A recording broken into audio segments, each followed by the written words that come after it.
Hi, friends. Thank you for tuning in to Shelby Artist YouTube channel today. It's great to have you here. We are doing a teleportation survey with Mr. Billy Hunter. Thank you so much for being willing to participate. Do you know what teleportation is? Teleportation can mean a lot of different things, whether it's physical moving or consciousness moving, which is more virtual moving. So it really depends on who we're talking about. So teleportation. I think that it does exist, except that the art of it or the science of it is not real available. Except there is for virtual. In that, we are already doing that with teleporting images through space over electromagnetic waves, our voices, movies, all sorts of things. I mean, teleported, except we haven't quite figured out how to do it physically quite yet. So just to input a little conversation here. Okay. Just casual conversation. Did you know that teleportation is actually described in the Bible? Someone in the Bible teleported. And there's many. I think it's in the book of Acts. Ones. I'm not sure which one in the Bible says. After Jesus resurrected, one of his disciples or something like that, was able to teleport, and it's literally recorded in the Bible. Mm-hmm. Also, I personally think that teleportation is like an ancient thing, it happened. It is.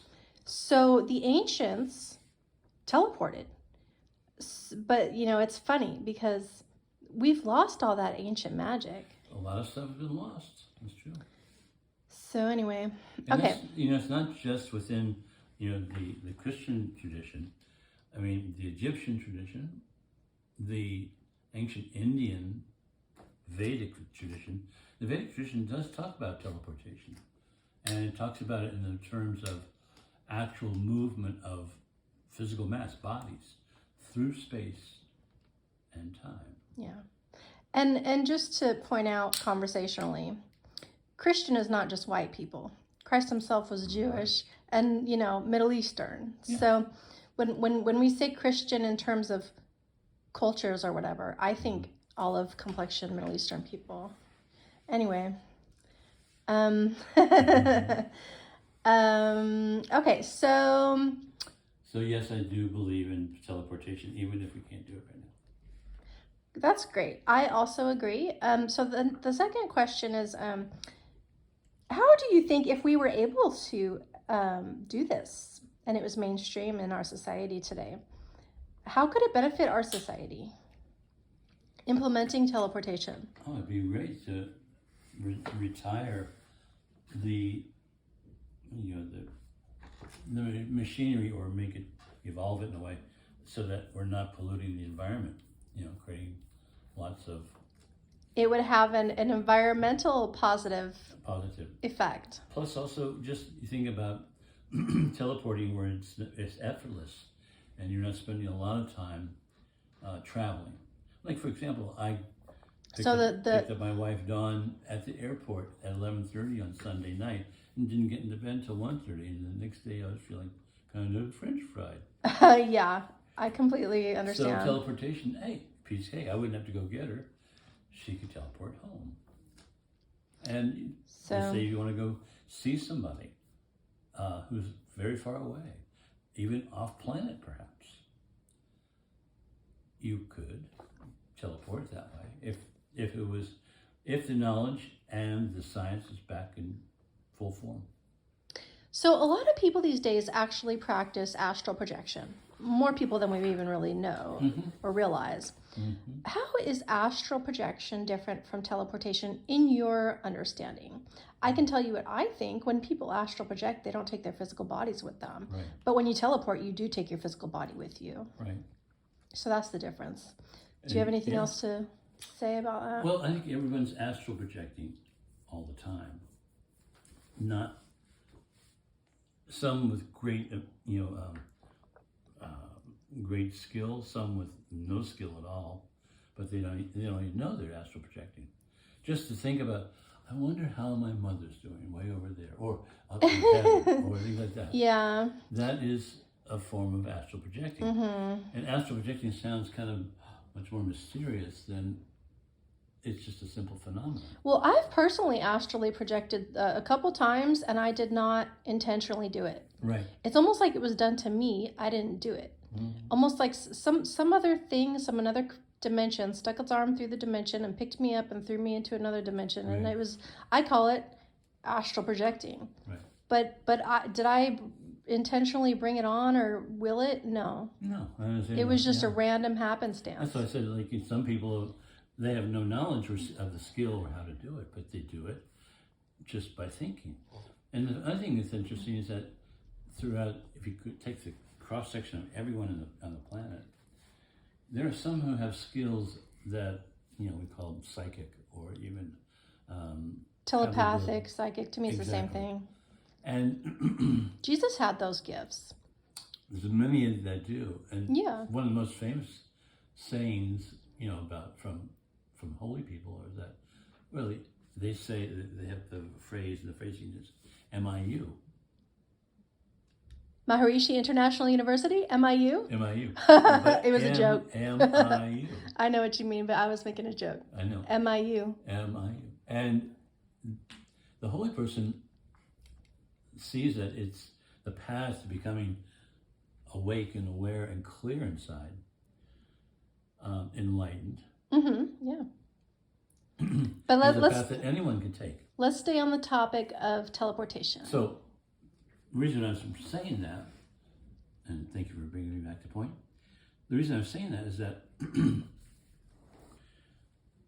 those who can do, let's say, astral projection in a really effective and efficient way, just have something within their genetic structure which lets them access that more readily, more actively, more easily.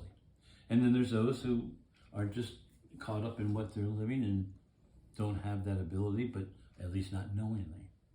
So we know, we both agree and really just know, teleportation is real. Mm-hmm. It is a thing. It does happen. But in terms of mainstream, which I'm trying to push it into and get it into, Mm-hmm. and revolutionize, a whole entire age of humanity or whatever. Mm-hmm.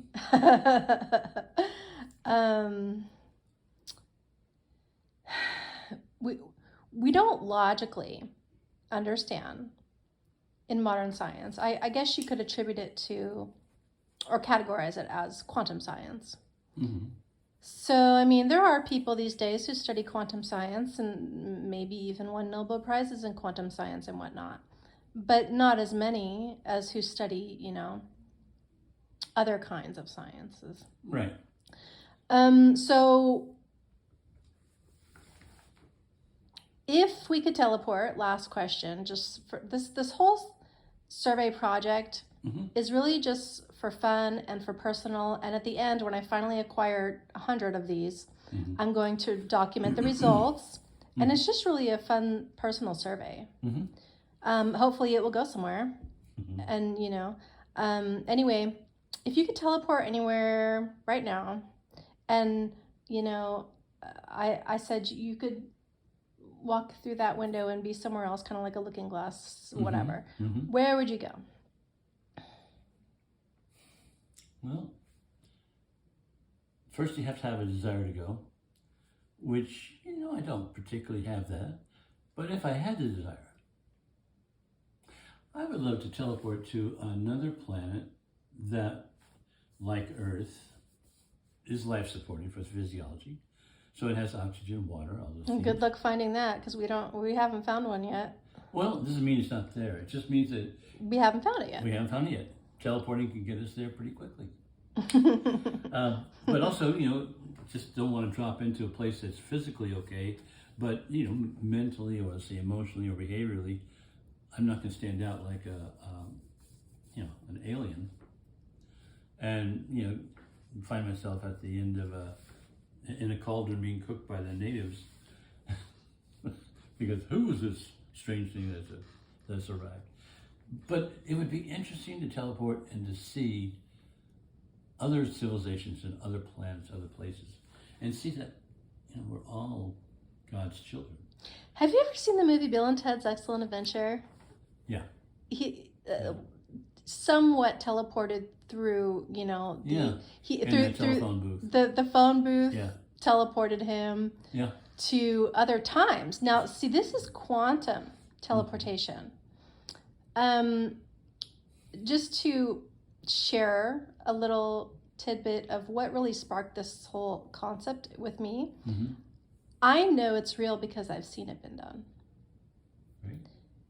Quantum teleportation, just like in Bill and Ted's, they quantum teleported through time and space. Mm-hmm. This is why it's called quantum, because the word quantum means time and space.